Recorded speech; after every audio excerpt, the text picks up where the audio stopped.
Hello everyone, in this video we will learn how to outline text in MS Word. So let's see how it's done. First write your text. So I write here my text, okay. Then select the text.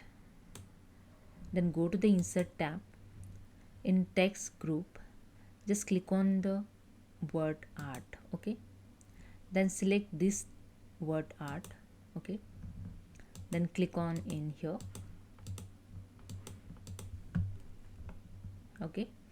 Then right click on this line, click on the format shapes, click on the text options, then click on the text fill, click on the no fill, then just click on arrow again, then text outline.